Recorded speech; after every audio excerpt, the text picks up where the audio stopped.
Oka Sampano, Bebiara Nipati, Yera, Yae Moye. Etiefo, Yechiamu Bium,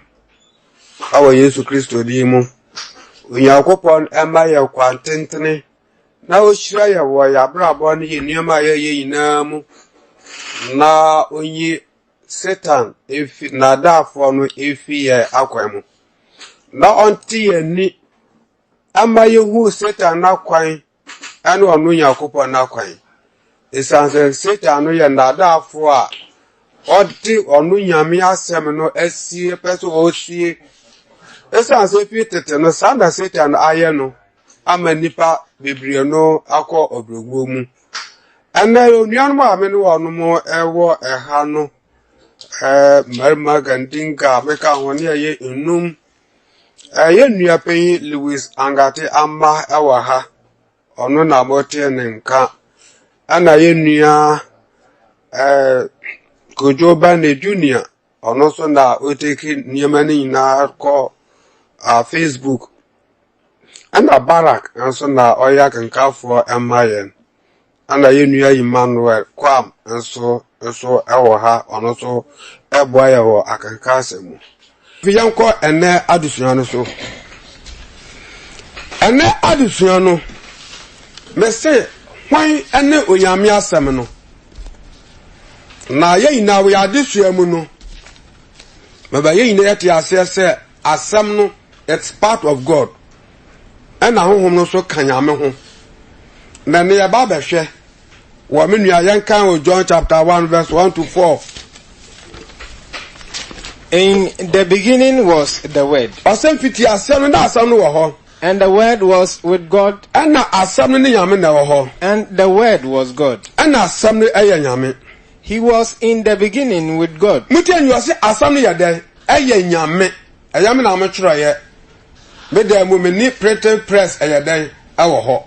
The Bible no akano and amezomi yede meka mechananje nyame kosomame. He was in the beginning with God. Ono se fidia so ne nyame na ho. All things were made through him. The bia ya fa na so. And without him nothing was made. So we you no fi nche ya ka be bia nu ho a abe wiase mu ayabo kosomame. In him was life. Ose ne mu na nkwa wo. And the life was the light of men. Yeah, the crying no aye nipa hanya or the man nipa. And the word became flesh. Verse 14 said, na asam no ebeye honam mutiani yo obeye nipa yanka de sa and dwelt among us. And only ye betna ye. And we beheld his glory. And ye hu na nimyam. The glory as of the only begotten of the Father. Nimyam a say eja doba ba konkosoma me. Full of grace and truth. Nimyam asha ne ma ane nokware. Eti asam no Bible no se be ye den obeye nipa. Eti we no sa asam no obeye nipa no. Who is he? Ono ne hwan?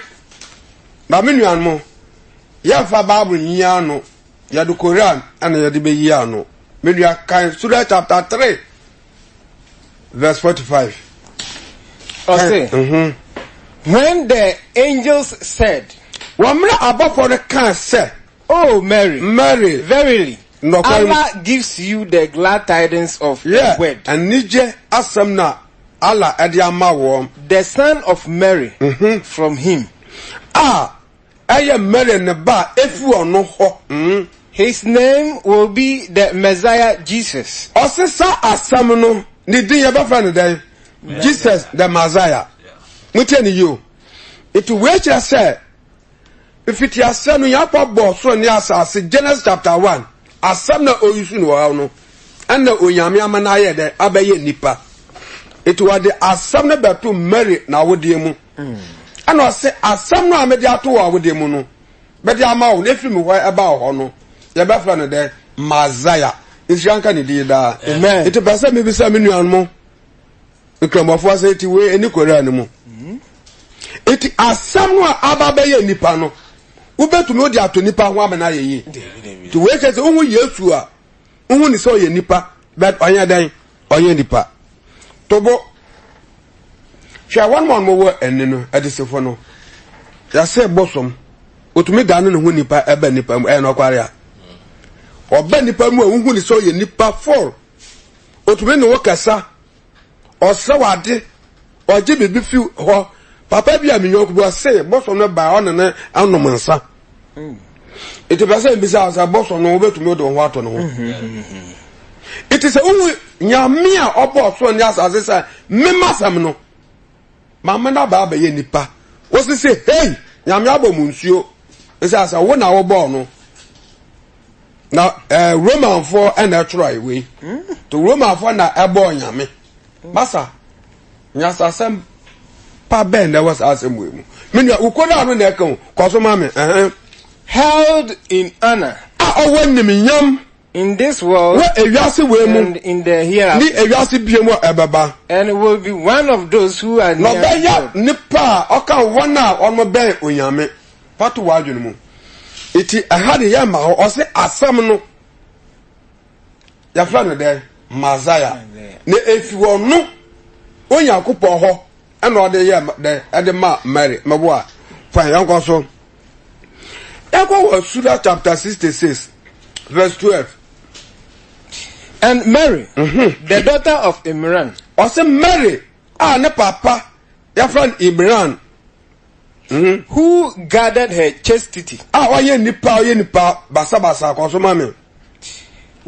and we breathed into through our spirit, rule, and she testified to the truth of the words of her Lord. So it is a Allah humipinimu. Ana ode ohumi finimu ana honhom no so ana ode share Mary na wodiemu iti asam no owo hwan mu owo ala nemu iti asam no wa ala nemu a ede se eye ala eye nyame beboa iti santia Kristo of say asam no eye nyame no woni because asam eye part of God. Eno nyame so ehu asem na finimu ena odi ahye Mary na yase ena Mary anyise no minua eti we kora mu asam no eti minua no mu hui ena eti na mo dada ama amanfo ubetumi di say nipa we atu Muhammad ho ubetumi adi say nipa we atu nipa we wiase mu ho ensida tesa antichrist for ena be de betumi alemete abapa we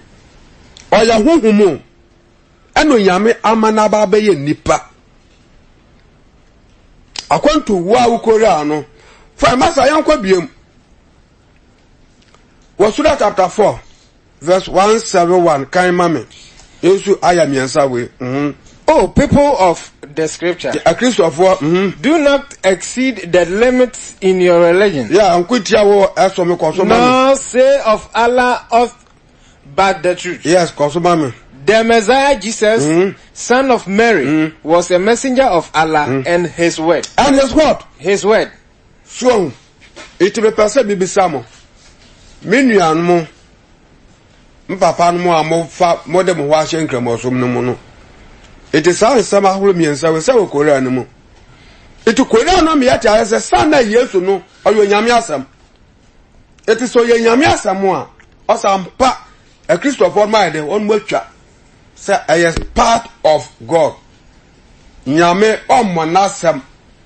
on ne nya adwuma because there is no creature are all involved in the creation. Just say nyame a oni fitiase oni awieye ono ana obo wiase na saa nyame no ma ye nyina yesuan ade ehu yi se aya a card aya toto akabom na wonim na ode ye beba so next week baby am use the word a card ni nyinara shake ni ba wan touch me use a card wa marriage so mama mienu ega baba ko ne bama ba ko mo aware onu nyina o mienu ye den aya ba ko a card. It was a card that I single one.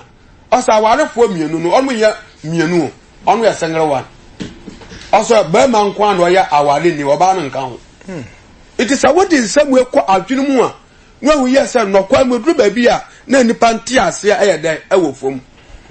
it ha no Bible na me ate ase sura no se sanna Yesu oye Allah Nyankopon ne den nasam na se se jeje bia mesramo beteka meme kasa no masam ni efimi fa na epue sabi efimi kotoku mu ana se efimi achi de ba ya ana efimi nwini mu ana efimi anim na eba ana se efimi mu na epue it is asam efimi mu a it is not because asam is part of me na we achinje wo ho menuanmo it be per se amafo te ase we se onyame no Satan akwan po Yakobo atwa to ho no a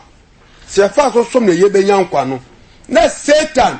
abrage nkrofo bebre na onmo ko ti onyame asam no na onmo bu won se they are holy it is ya wo ko na no me yate are se Allah na that day abofra no ye de to ho so therefore who is responsible for that child when ba bese when ba Yakobo ne ba na me ba ye nwan mu kra mo bo se Allah onware wa wo ba ye de ye nyame no onware o so aye de owo ba onu a ode to ho no o se anya ne ba bese wo aye o papa ba aye o nana ba aye masa so hu nyansa sem nipa eni ate eche nyame wo de wona wo yire da na wo de seed ato oba na wo de mu a owo a wo se eden wa ya wo ba masa me I don't know say bi oso no na aye yenuan mo sa I don't know ade do be wu yes ya se banche ana buade ya wo eye fufuo no se ye fufuo ya mo na amafo disa nsam a ade nipa ko se ye mu no na amafo ya da edi achi ma meche wade bi o se ya kan ade no say through the spirit beboa yeah na wonim wokọ won kora ni mu spirit arabic kasa no kan rule rui RUH0HI aya spirit na wokọ kora ni mu a quotation we ya me yusu ya no onu yusu the angels na angel so on your spirit angel in Arabic is malaki. It Quran ya wo Quran ma 31 different Qurans. One more class or more this is Arabic kasa no angasa. It mean ya osoma tesa no. Eyo osoma ya dia ho kwashem. Akro phone me di osoma enin mu no. On for so mo ye dey asesa ensam a awo one more original Arabic language no mu. Menu ayan ko so. It were called both the Bible and the Quran has proved aja to me say asam no nyame asam no is part of God. Quran no and the kan because ya kan say ni ma no amaye nyina de yehu. It is Genesis chapter 1 verse 1 to 3 no ya be kan Genesis chapter 1 verse 1 to 3. Genesis 1 to 3 na kan say enfiti asia no asemuti an enfiti asia no Onyankopon bo so ne asase fine Onyankopon bo so ne asase 1 na asase sakasaka asase yak sakasaka ani hunu na esum awobu nani na esum awobu nani na Onyankopon home na Yakopon home ebutu ensuo Yakopon home ebutu esum na ani tu ozoma me no Yakopon ka se na Yakopon ka se asam no eye han 3 na eye han nyame no woni nyame no a Christopher ya de ya som no oni iti asam no okaya no na Korea no am ya ti ase asam no echi obaye honam na ya fra no den Jesus the Messiah so asam no a oyakwa de bo wi ase no according to Bible no so wankwati asam no anye bibia no Korea no am ya hu se asam ya fra no den Jesus the Messiah me fa Bible Korea no na nipa eni tuasa niema wei na odane nsam no ode adaada nipa ewo wiase mu na ɔmo anya nkrɔfo a ɔmo bɔ wɔn nsam ɛma nnadaafo no family ɛnkɔ so iti Yesu n'anum asam our John chapter 8 verse 21 and 23 Kaimayan John 8 verse 21 and then 23 na kan say and I say on bio say media miracle Yesu said that media miracle na mo ba hwe me na mo ba hwe me na mo bewu mo bɔne mu na mo bewu mo bɔne mu na fa akwa miracle no na fa akwa miracle no o de muntumi ema muntumi ma ho verse 23 23 say now say one say mo de mo free from mo de mo fi asase so media me free so Yesu so free fa asoro o fi hefa Muhammad fi hefa afoma ha na obi ofi soro na obi ofi asase so no utipa no but munnim na dadi ya sa meni Yesu na wallahi anka mo mu benu mu se ya gbamo abawiase we mu Yesu sa bi de bi fe soro na mo de mo yede mu fi asase so ko so ma me those one say mo de mu free from me de bi free soro mo free wiase me de me free wiase so Yesu sa bi me free wiase because ono no ewiase nne ko no na ono Yesu oyeden owo ho itu ono Yesu ono nam no so ene ya bo wiase ana waba aba kan ya ho iti yentumi kan enkan no enka wiase ho iti Muhammad ni tripe no sa papa we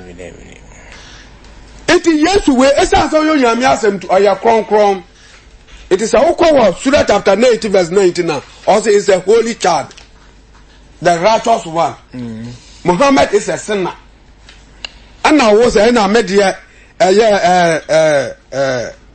nkwamshafo no ya de yampamu ya de omi na ya ba ko wan na ka kira Yesu we wutripa no no me ka kira abo what ya say ni binimpo nkwamshe ni no ntumi nso ya teso pa chao onyame betumi do ho ato nyame ho me nu amunim na amome ya de moka it is Bible no me ya ta say Yesu ni ya de ofisoro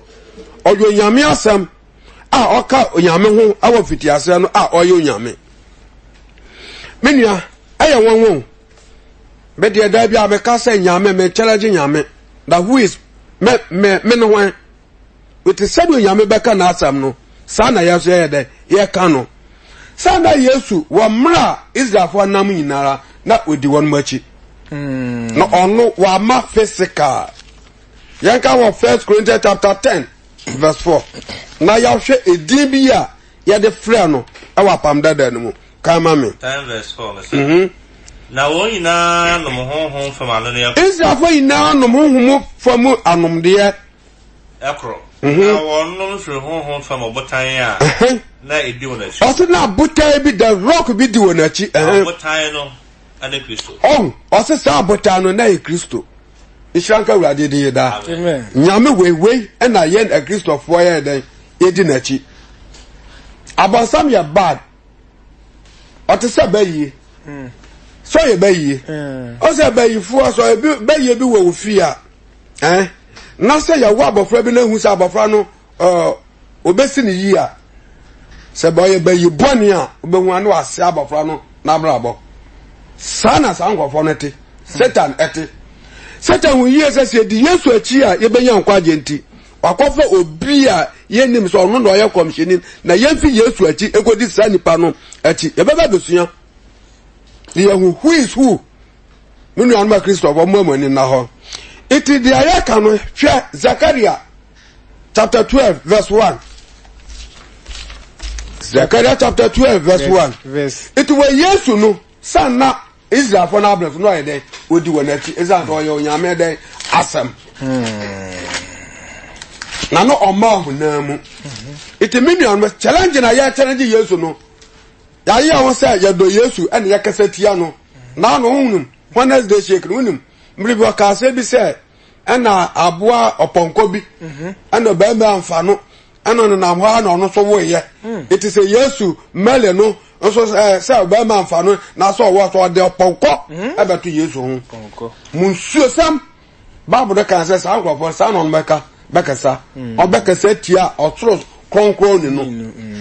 na wona wieye ebe wiye won sane a ete menu aka ma me Zechariah chapter 12 verse 1 I can't say Erade ate musama efa Israel ho koso ma me Erade a otre osromo na oto asase Yati osi Erade atemu di a efa Israel fo ho Erade a otre osromo Erade a otre osromo mu na oto asase fapem ana oto asase fapem na onwini onipa honhom ewo ne mu ana onwini sa Erade no nwini nipa honhom ya da ewo ne mu ya ba behwe sa Erade no menua esa sa mriniti anka mesra mo mu amutia me no monto aso ankanya ma 10 ya ba be fa 10 no kan 10 no mame eyimu edu no se na mefie adom ene enkotosra honhom agu David efie mutio osawade na no kasa wo verse 1 no ana ose na mefie eden adom ne ana kotosra honhom agu David fie ani Jerusalem for kosoma na wahweme a wahwie me mu no na wahweme a ya de pia afie me mu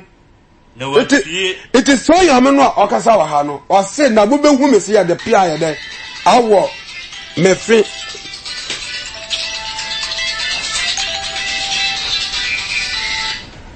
awo mefi so Saturday no or say na bube hu me say ya de then they will look on me whom they pierced.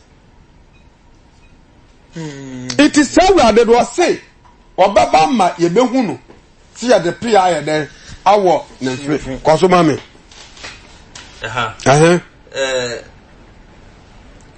David fie yeso na wahwie me a wahwie me mu no na watue ne su ne susu se obakọ so na watwa ne so agajua iti o say the ye be su ne sania obi su ne ba ma ba ko na obesu emese obakan yes it is only pano ye be fie ye be won fe piano say na ye be de ye be su no abakan no de abakan no de it is Okon John chapter 19 verse 33 to 34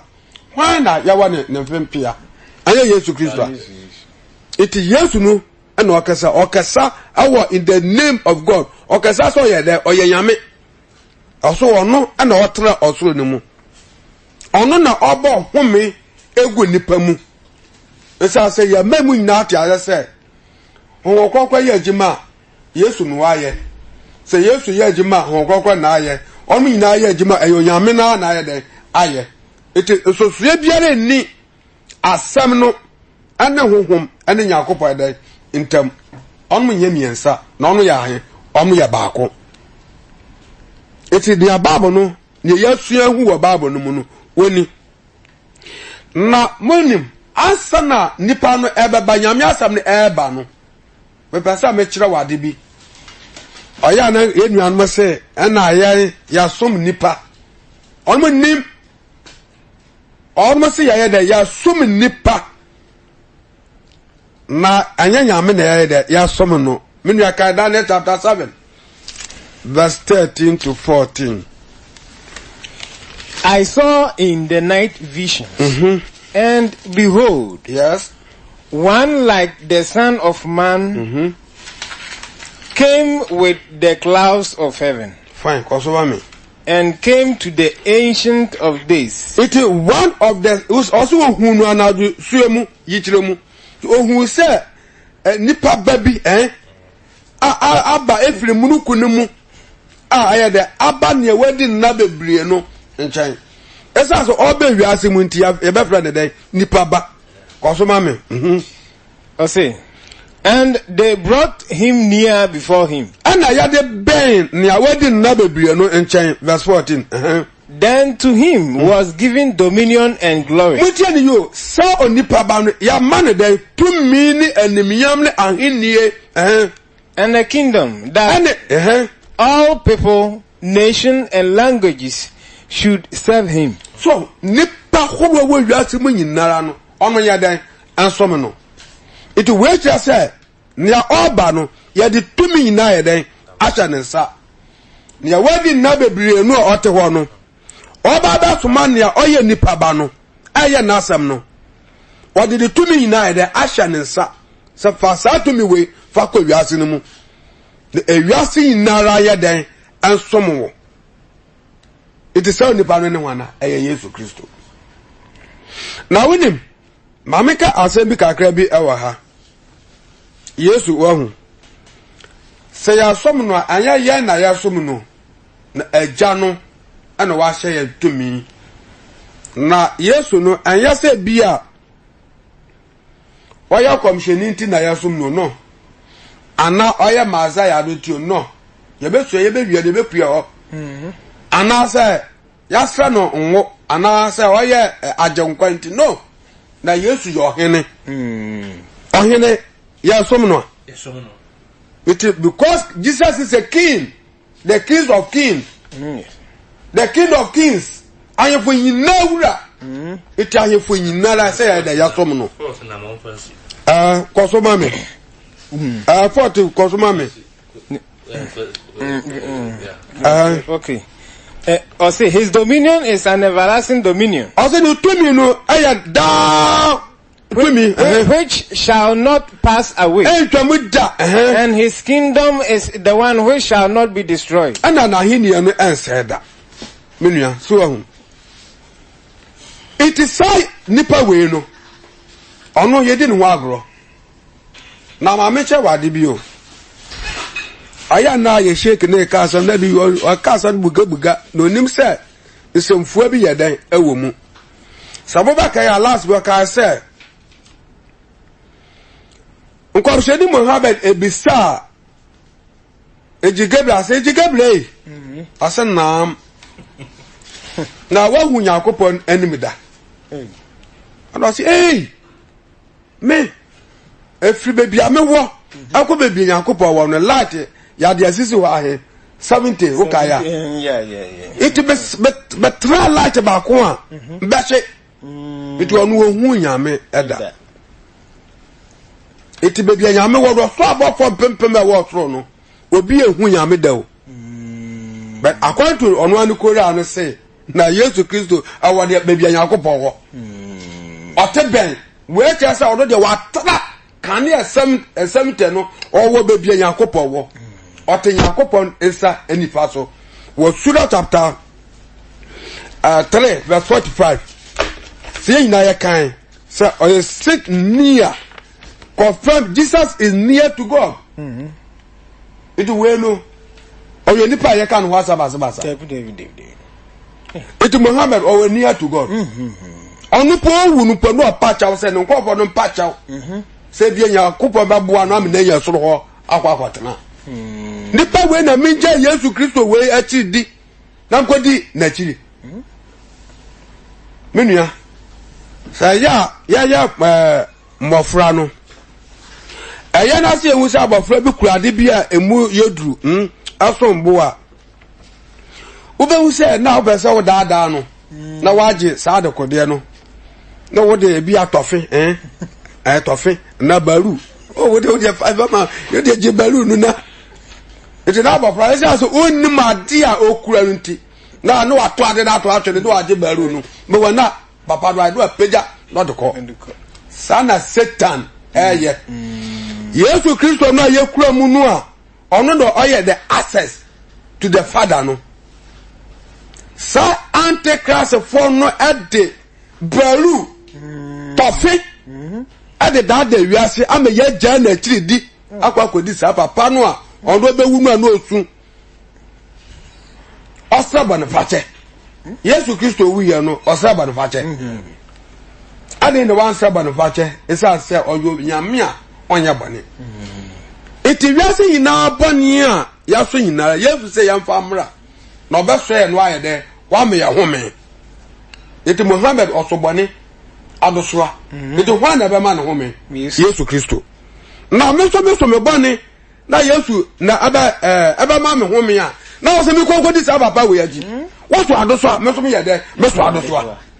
ne on so ado so no yon and abekọ no ma say da nyansa asem na wo sa ni ensem we mu te me nuan mo ma ni na ho na ma hwa Satan afamu no mu yakwa Philippians chapter 2 verse 9 to 11. Wherefore God also had highly exalted him, Iti Yakupon apejano so, and giving him a name which is above every name. That at that name of Jesus, every knee should bow. Osi Yesu dimunti obiara dasani biara ankoto ansore no of things in heaven, ose soro abofo bokoto so no and asase so and things under the earth, and asase ase and that every tongue should confess and that atakame nara pa mu ka say Yesu Christ eye urade glory of God. And the show Yakupon enemy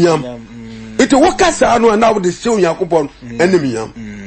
it is ankofo won mu show yam enemy it menu a wotia me Yesu Korea no ama ya tia say sana the word no or the abodin say eye Yesu ana ya ba beka Yesu no a Korea no anasa ayi na ama yen say ono ne nyame asem nebo efi nyame mu ena oye den opieye ana ya de share Mary na ya ase anada awodie mu ena Mary awo no na Mary wo nyame ade nyame de ahye na awodie mu no wo a onfa abofra no ema obi genya o say mususam menu a wotie me it is one na Bible no amaya hu wo Yesu de ba so ba se nya yen de yen no esa so oyo hene fa it ne ba no oba no hwensem a okaye na ya fa no esi wo ne amebo a ya beto aso wa Malachi chapter 3 verse 1 and also back Isaiah chapter 40 verse 3 to 5 na yemreki wa ha na fa line on to ema amafo emisaye nsam Malachi 3 verse 1 say if you are small me bofo mutian you say behold I be that me small me bofo na wasiesie okwan edimanim it one okasa o say na me obi kasa o say na me small obi amena siesie ekwan awo manim na mpofrem ena awurade a mohwehwe no ne na pambofo a mope no beba na sorifi what also na mpofrem na awurade a mohwehwe no on na pam abofo bede ebeba na sorifi hwe oreba na oreba asafo awurade no osie so it one eba awurade maboa na sorifi no ene de ohe sa wokọ Israel fo mu a na asọrifie ayetabernacle and awurade ne honhom ewo mu that is asọrifie no oba aba betra mu eye de eye note it yanko so ahwe it we miemu yes awurade bi ye de eba na obi siesie na kwan it nipa no ebe ya announcement awurade bo no oba ama amafa de ehunu ko Isaiah 43:5 na yemuobi ono so mu the voice of one crying in the wilderness o say anibi tiamu wo esra no so prepare the way of the Lord siesie awurade mu siesie awurade ne kwan make straight in the desert mama akwan tre no na ho wo esra no so a highway for God eye akwan ya eye awurade dia idokwan ne kwan na yesiesie why ene kwan ya yesiesie awurade de kwan na why po da esiesie ekwan no ya hwa ne osiesie ekwan no na fa adeso no mra wie Mark chapter 1 verse 2 to 3 as it is written in the prophets said ya tro awo kwabshafo asem no mu no behold I send my messenger so asana ya kan sese dio masoma ma bofo before your face edi wanim who will prepare your way esiesie wakwan no before you Emma wono the voice of one crying in the wilderness prepare ye the way of the Lord so it is a woto oboda ko otua so a na ye John asuboni no ena na okasa siesie kwan no ama awurade it is Sir John when no quite was yes Yesua. It is ha nyame no Malachi eka ye nyinane Isaiah no eya wana eyo Yakopon. Na Yakopon no be wiase mu a yafra no den Yesu esa say oya part of God ofi nyame mu and oya den otueye. O say aponche sa aponche fi anyam na ne efi aponche no mu pieye no yafra ni nipa e ma ne ye na yafra ne den aponche fine good edwan enyin sen na said ne efi ne mu pieye no yebetumi afra na aponche ama na ye a da bi yebefra ne den edwan good na se nipa eso de see the to oba ayase na se oba no nyinsen na so owo a ye ba fa ni dwan am na ye good na se nyame ade na sam ade to oba ayase na se oba no ewo sa ade no ade no emma eya ho ade ono eye aponche ba na ye ho aba eye nyame ba hallelujah. Yenuanmo adisano ebesiga nyameboa ebeto aso. Oka sempano bebiara ni pati yera